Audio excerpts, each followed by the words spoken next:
మరో breaking news చూస్తున్నాం. ఎన్నికల అనంతరం చెలరేగిన గొడవతో గుంటూరు జిల్లా సత్తెనపల్లిలో టెన్షన్ వాతావరణం నెలకొంది. పోలీసులు 144 సెక్షన్ అమలు చేస్తున్నారు. 2 రోజుల పాటు దుకాణాలు మూసివేయాలని పోలీసులు సూచించారు. 4 లేదా అంతకంటే ఎక్కువ మంది గుమికూడరాదని వార్నింగ్ ఇచ్చారు.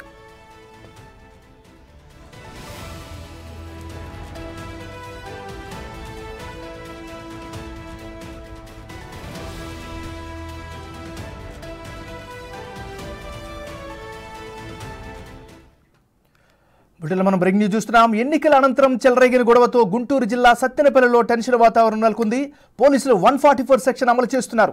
2 రోజుల పాటు దుకాణాలు మూసివేయాలని పోలీసులు సూచించారు. 4 లేదా అంతకంటే ఎక్కువ మంది గుమికూడరాదని వార్నింగ్ ఇచ్చారు. ఇక ఇదే అంశానికి సంబంధించి మరింత తాజా సమాచారాన్ని గుంటూరు నుంచి మా రిపోర్టర్ సాయి శంకర్ అందిస్తారు. సాయి శంకర్, చెప్పండి, మీ దగ్గర ఉన్న అప్డేట్స్ ఏంటి, తాజా పరిస్థితి ఏంటి?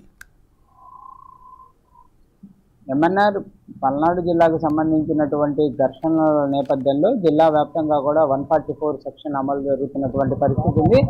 దాంతోపాటు స్వచ్ఛందంగా అంటే 144 సెక్షన్ అనేది ఓన్లీ మనుషులు గుమిగూడకుండా ఎక్కడన్నా గ్యాదరింగ్ జరగాలన్నా కూడా కంపల్సరీగా పోలీసుల యొక్క పర్మిషన్ తీసుకోవాల్సినటువంటి పరిస్థితులు ఉంటాయి. ఎక్కువ 4 కంటే కూడా ఎక్కువ మంది ఉంటే కూడా కంపల్సరీగా పోలీసులు అదుపులోకి తీసుకునేటటువంటి సిచ్యువేషన్లు ఉంటాయి. అయితే వీటితో పాటు షాపులకు సంబంధించినటువంటి వాటిని కూడా మూసివేయాలనే విధంగా కూడా పోలీసులు అయితే విజ్ఞప్తి చేసినటువంటి పరిస్థితి ఉంది. ఉదయం నుంచి కూడా అనేక ప్రాంతాల్లో పల్నాడు జిల్లాలో కూడా అనేక ప్రాంతాల్లో కూడా కొన్ని షాపులు అయితే మూసివేసినటువంటి పరిస్థితి ఉంది. కానీ కొన్ని షాపులు అయితే ఉదయం నుంచే తెరుస్తున్నారు అనే విధంగా కూడా తెలిసినటువంటి పరిస్థితి ఉంది.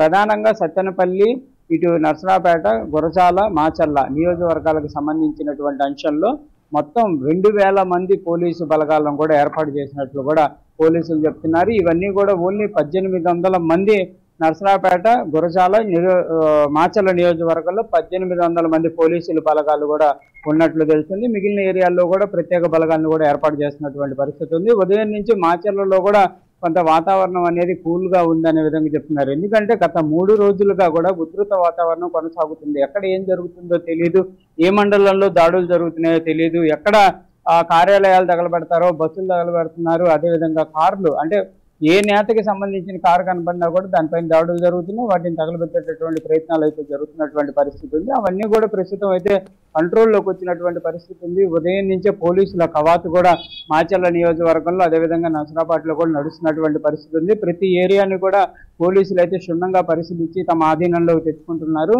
ఎక్కడన్నా కూడా జనాలు కనుక గ్యాదర్ అయితే మాత్రం వాళ్ళ వెంటనే పంపించేటటువంటి ప్రయత్నం చేస్తున్నారు. దాంతోపాటు పార్టీలకు సంబంధించినటువంటి నేతలందరినీ కూడా హౌస్ అరెస్టులు చేస్తున్నటువంటి పరిస్థితి ఉంది. ప్రస్తుతం గుంటూరు జిల్లాకు సంబంధించినటువంటి అనేక నేతలు కూడా పల్నాడు ప్రాంతంలోకి వెళ్లాలనే విధంగా నిర్ణయం తీసుకున్నారు టీడీపీ తరఫున. వాళ్ళందరినీ కూడా గుంటూరులోనే గృహ నిర్బంధం చేస్తున్నటువంటి పరిస్థితుల్లోనే ముందుగానే వాళ్ళకు నోటీసులు ఇచ్చి హౌస్ అరెస్టులు అయితే చేస్తున్నటువంటి పరిస్థితి ఉంది. ఎవరిని కూడా పల్నాడు జిల్లాకి కూడా నేతల్ని రానిచ్చేటటువంటి పరిస్థితి అయితే ప్రస్తుతం లేదు. కంపల్సరిగా ప్రతి వాహనాన్ని కూడా క్షుణ్ణంగా పరిశీలించిన తర్వాతే పల్నాడు జిల్లాలోకి ఎంటర్ చేస్తున్నటువంటి పరిస్థితి ఉంది. ఎవరైనా కొత్త వ్యక్తులు వచ్చినా లేకపోతే పార్టీలకు సంబంధించినటువంటి నేతలు వచ్చినా వారిని అక్కడికక్కడే తిరిగి పంపించేటటువంటి ప్రయత్నం చేస్తున్నారు, లేకపోతే అదుపులోకి తీసుకునేటటువంటి ప్రయత్నం అయితే జరుగుతుంది.